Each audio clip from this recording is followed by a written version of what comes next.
भगवान श्री गणेश की पौराणिक व्रत कथा जो आज हम आपको सुनाने जा रहे हैं। श्री गणेश भगवान की व्रत की पौराणिक कथा के अनुसार एक बार भगवान शिव तथा माता पार्वती नर्मदा नदी के किनारे बैठे थे। वहाँ माता पार्वती ने भगवान शिव से समय व्यतीत करने के लिए चौपड़ खेलने को कहा। शिव भगवान चौपड़ खेलने के लिए तैयार हो गए, परंतु इस खेल में हार जीत का फैसला कौन करेगा, यह प्रश्न उनके समक्ष उठा। तो भगवान शिव ने कुछ तिनके एकत्रित कर उसका एक पुतला बनाकर उसकी प्राण प्रतिष्ठा कर दी और पुतले से कहा, बेटा हम चौपड़ खेलना चाहते हैं, परंतु हमारी हार जीत का फैसला करने वाला कोई नहीं है, इसीलिए तुम बताना कि हम दोनों में से कौन हारा और कौन जीता। उसके बाद भगवान शिव और माता पार्वती का चौपड़ का खेल शुरू हो गया।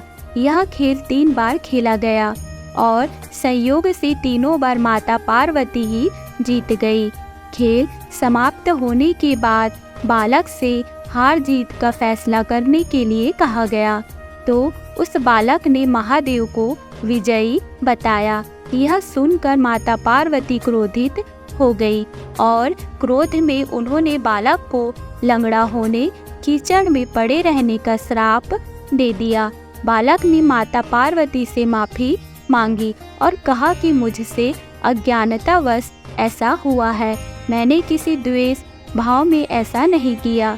बालक द्वारा क्षमा मांगने पर माता ने कहा, यहाँ गणेश पूजन के लिए नाग कन्याएं आएंगी, उनके कहे अनुसार तुम गणेश व्रत करो, ऐसा करने से तुम मुझे प्राप्त करोगे।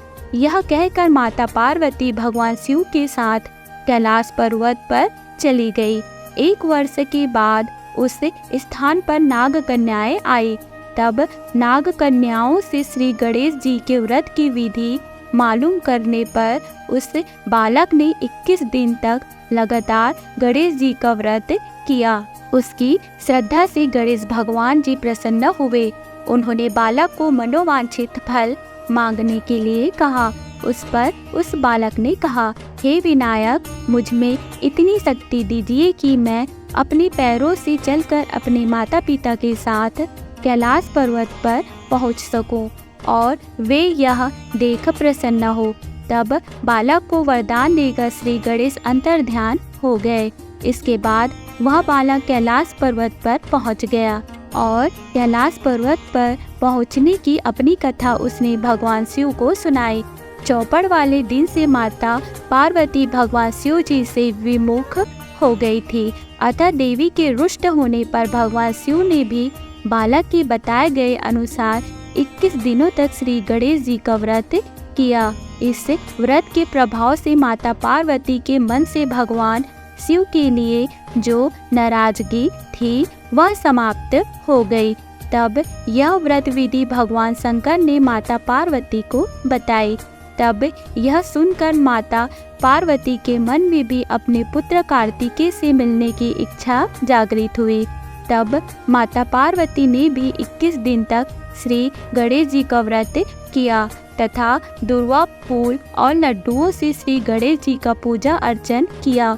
व्रत के 21वें दिन कार्तिकेय स्वयं माता पार्वती जी से मिलने आ गए।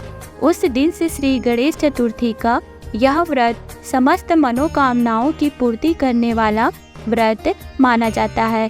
इस व्रत को करने से मनुष्य के सारे कष्ट दूर होकर मनुष्य को समस्त सुख सुविधाएं प्राप्त होती है। बोलो श्री गणेश भगवान की जय हो। तो दोस्तों, ये कहानी आपको कैसी लगी हमें कमेंट करके जरूर बताइएगा। वीडियो को लाइक, चैनल को सब्सक्राइब जरूर कीजिएगा। मिलते हैं नेक्स्ट वीडियो में। Okay, bye bye, take care, thank you.